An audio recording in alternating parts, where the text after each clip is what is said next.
उत्तराखंड को देवभूमि बनाता है यहाँ पहाड़ों में जीवंत देवताओं का वास और सभ्यता।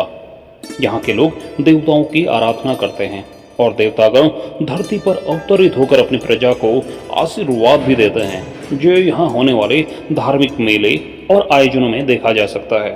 पिथौरागढ़ एक ऐसा ही आयोजन है मोस्टेमानू मेला, जहाँ पर आप ईश्वर के प्रति सच्ची श्रद्धा और देवताओं के अवतरित होने का अनूठा दृश्य देख सकते हैं। मेरू पहाड़ के आज के इस अंक पर देखें सोर के एक प्रसिद्ध मेले मोस्टेमानू मेले के, और बात होगी सोर के प्रमुख देवता मोस्टिया बाबा की।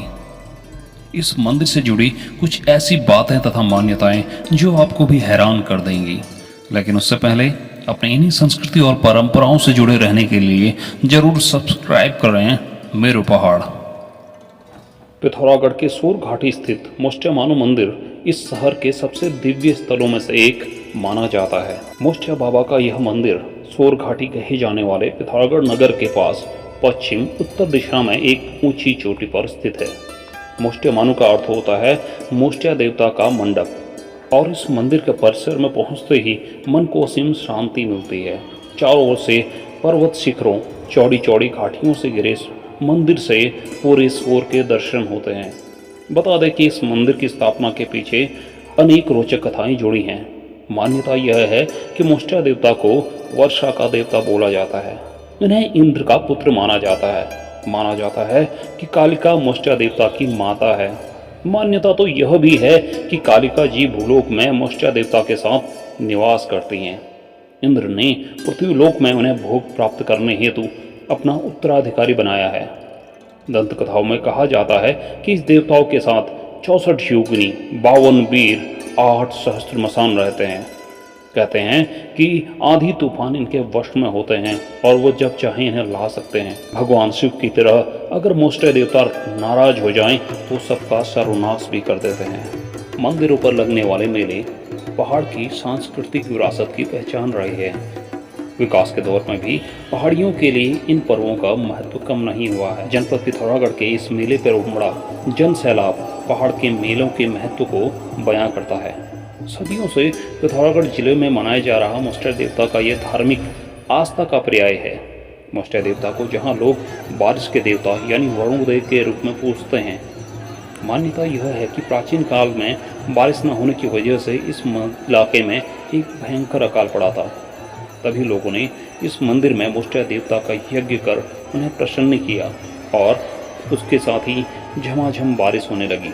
तभी से यह मेला हर साल यहाँ पर होता है। यह मेला भाद्रपद मास के ऋषि पंचमी के दिन मनाया जाता है। इस दिन माँ कालिका और मोस्टिया देवता का डोला उठाया जाता है और इस मेले का मुख्य आकर्षण भी यही देव डोले होते हैं, जिन्हें कंधा देने के लिए श्रद्धालुओं में होड़ लगी रहती है। मान्यता है कि जो भी इन डोलों को कंधा देते हैं उस पर मोस्टिया देवता तथा कालिका माँ की कृपा सदैव बनी रहती है। मोस्टिया देवता के यहाँ स्थापित होने के पीछे कई दंत कथाएं हैं। कहा जाता है कि वर्तमान स्थल पर मोस्टिया देवता का आगमन नेपाल के डोटी से हुआ था। यह देवता डोटी से स्वेच्छा से यहाँ आए थे। कुछ समय तक वह भाटकोट के निकट स्थित दौला गांव की एक पहाड़ी पर रहे थे। इस पहाड़ी को आज भी मोस्टिया का डाना कहा जाता है। कुछ दिन बाद ये वहाँ से उठकर पिथौरागढ़ के पश्चिम में स्थित बजेटी गांव पर आए थे। वहाँ पर भी उनका मन नहीं लगा, तब वो वहाँ से उठकर वर्तमान स्थल पर आकर रहने लगे। इसी के कारण बजेटी गांव के देव प्रांगण को मोस्टिया का खला कहा जाता है। और जब लोग उनकी अलौकिक शक्तियों से परिचित हुए तो उनकी पूजा करने लगे और उन्हें वर्षा का देवता माना गया। वैसे ही दूसरी दंत कथा के अनुसार डोटी से यह देवता किसी व्यक्ति के मोस्टा रिंगाल से बनी हुई एक चटाई को बोला जाता है, उस मोस्टे के साथ सोर में आए थे और वर्तमान स्थल पर जब मोस्टिया को भूमि पर रखा गया तो वह फिर नहीं उठ सका। और जब जानकारी प्राप्त की गई तो मोस्टे के भीतर देवता का कोई प्रतीक होने की बात कही गई।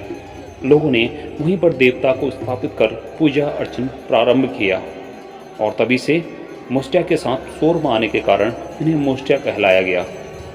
वैसे ही कुछ दंत कथाओं के अनुसार गौरव देश के कार्की गांव के 2 व्यक्ति अपने सहायक के साथ नेपाल के डोटी के मालपा देवी के दर्शन जब लौट रहे थे तो मार्ग में किसी स्थान पर उन्होंने नमक मिर्च पीसने के लिए एक पत्थर जिसे स्थानीय भाषा में गंगलोड़ा कहा जाता है डोके में रख दिया था। और जब वह लोग बकरकटिया गांव के ऊपर इस पहाड़ी पर विश्राम करने के लिए रुके तो सहायक ने डोका को यहीं पर भूमि पर रख दिया, जिसके बाद वह भूमि से नहीं उठ पाया। इसी प्रकार उस पत्थर को डोके से बाहर निकालकर भूमि में स्थापित किया गया। तब तीनों के स्वप्न में देवता ने दर्शन देकर उस पत्थर के प्रतीक को देवता के प्रतीक के रूप में वहां पर स्थापित करने की बात कही और तभी से उन देवताओं का वहां पर पूजन अर्चन होने लगा और तभी से ये कहलाए मुष्टिया देवता। मुष्टिया देवता के सभी उपासक मुष्टिया मानो आकर इनकी पूजा आराधना किया करते हैं। अन्य लोक देवताओं की तरह इन देवताओं के गांव-गांव पे मंदिर नहीं होते हैं। इन देवताओं के यहाँ पर बसने से ही शुरू हुआ इस मेले का उद्भव।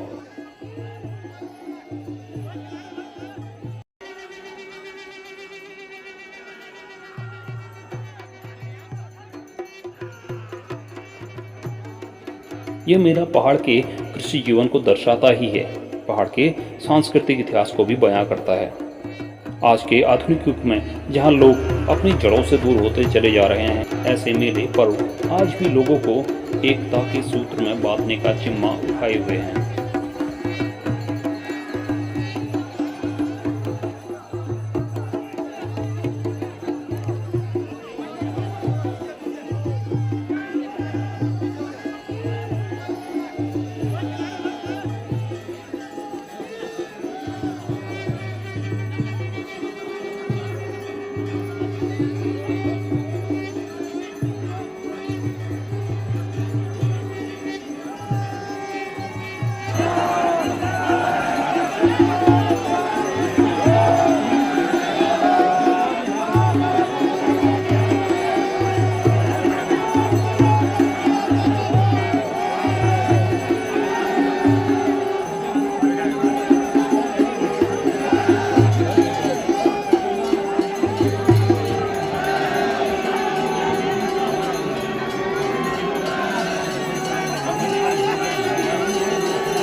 हर साल मुष्टिया मानो मंदिर परिसर पर लगने वाले मेले पर विशेष आकर्षण का पात्र होता है यहाँ पर रखा गया एक विशाल पत्थर और जिसको उठाने की होड़ लगी रहती है। मान्यता है कि इस पत्थर को उठाने वाले की मनोकामनाएं पूरी होती हैं, जिसे लेकर युवा सुबह से ही पत्थर को उठाने में जुट जाते हैं। हर साल इनमें से कुछ तो सफल होते हैं और कुछ के हाथ मायूसी लगती है, लेकिन सभी वर्ग के लोग इस मेले में बढ़ चढ़कर हिस्सा लेते हैं। जो पत्थर उंगलियों के दम पर उठा लिया जाए उससे अकेले उठाना बच्चों का खेल माना जाता है, लेकिन उस भगवान शिव के मंदिर में विज्ञान का सिद्धांत भी फेल हो जाता है। बोला जाता है कि 7 लोग अगर अपने दोनों हाथ की अंगुलियों से इसे उठाएं तो भगवान शिव के नाम से यह पत्थर आसानी से उड़ जाता है और जिस पत्थर को अंगुलियों के दम पर उठा लिया जाता है उसे बड़े से बड़े बाहुबली भी नहीं उठा पाते हैं, और वो भी तब तक जब तक शिव के मंत्रों का जाप ना किया जाए। लोगों का दावा है कि बाहुबली भी उस पत्थर को हिला नहीं पाता, वहीं महादेव का नाम लेकर कोई भी उसे अंगुलियों पर उठा सकता है। और ये सब चमत्कार शिव के धाम में है, उसके जाप में है या उस पत्थर पर है, इसका पता तो वैज्ञानिक भी आज तक नहीं लगा पाए हैं। आजकल इस मेले को सांस्कृतिक रूप भी दिया जाता है, जहाँ पर लोक गायक और नर्तक दूर दूर से पहुँचते हैं। तो यह थी सोर के प्रसिद्ध मेले मुष्टिया मानो के बारे में जानकारी। वहीं बाबा मुष्टिया के बारे में कही जाने वाली दंत कथाएँ। आपको यह अंक कैसा लगा जरूर इसका आकलन दीजिएगा। हमारे चैनल को सब्सक्राइब जरूर कीजिएगा ताकि अपनी संस्कृति को हम समृद्ध रूप से सबके सम्मुख रख सकें। शेयर कीजिए, सब्सक्राइब कीजिए, बने रहें मेरे बाहों के साथ।